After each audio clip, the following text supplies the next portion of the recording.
Hello everyone and welcome to Analog IAS Current Affair Analysis for 22nd March 2021. In this video we'll be looking at this couple of issues. This article titled The Debate Around the Places of Worship Act is about the recently filed public interest litigation in the Supreme Court to check the constitutionality of this Places of Worship Act, which was brought out in 1991.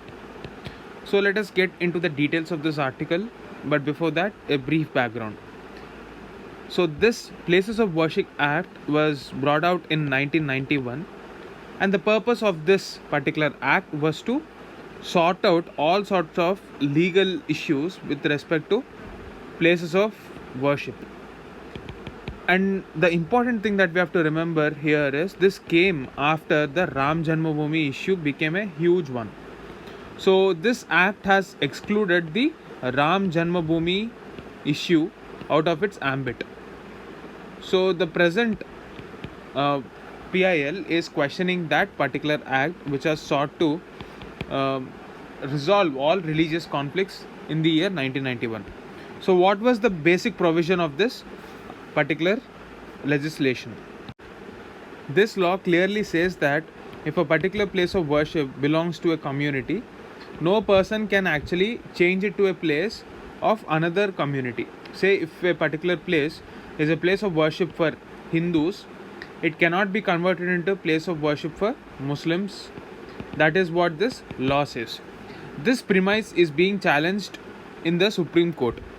The challenge is it legal to say that we should impose a prohibition on any community laying claim to this places of worship? So as per this act, whatever was the status of that place in 1947, that status will be taken as the final one and it will remain as such ever since. So this is the point that was questioned in the court. What this law effectively did was, it said that after this cutoff date of 15th August 1947, whatever disputes are there with respect to religious places, they cannot be questioned in the court again. In 2019, the long-standing Ayodhya debate has finally ended and the conflict was resolved. Now the Ayodhya temple, Ram temple, is being constructed, and we thought that this would end one of the biggest debates in the post-independent history with respect to religion.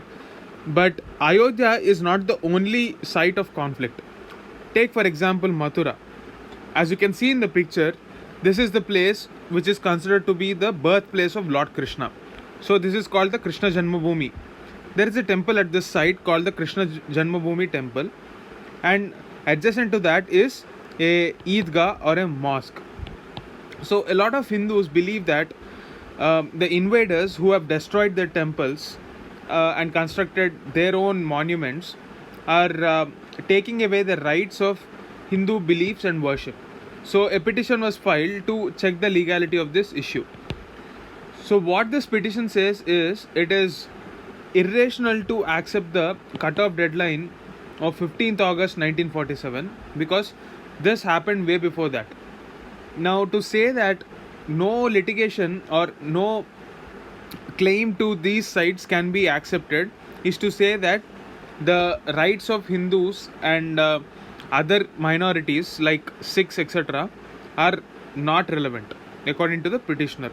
So the petitioner also believes that this is injustice, and this particular Places of Worship Act is actually legalizing what the invaders have done. So this is the contention that was laid down before the Supreme Court by this petitioner. A lot of public policy experts believe that this law should not again be brought to the forth because it will raise another debate with respect to this Hindu-Muslim conflict. So a lot of people believe that we have to let things go and ensure that peace and stability prevails over these issues. That is the gist of this article. Governing Delhi is the next article that we'll be discussing about. Before getting into the details of this particular current affairs, let us understand a brief background of the special provisions for Delhi. So the 69th Constitutional Amendment Act of 1991, this is the basis which provided for a special status to the Union Territory of Delhi, and it redesignated the National Capital Territory of Delhi and designated the Administrator of Delhi as Lieutenant Governor. As per the original scheme of things, in the 69th CAA, the fact is that the state can legislate upon all the matters of state and union list or concurrent list except land, police, and public order.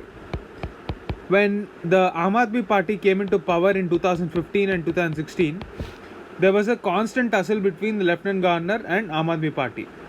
So the Chief Minister of Delhi, Mr. Kejriwal, believed that there were certain officials within the police department and other departments who needed to be transferred for efficient governance. But Lieutenant Governor raised a flag citing procedural lapses because he was not intimated.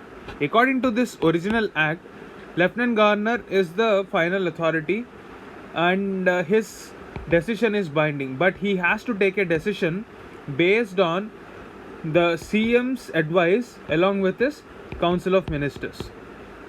So this constant tussle between the CM and Lieutenant Governor has been an issue for quite some time in Delhi's politics now.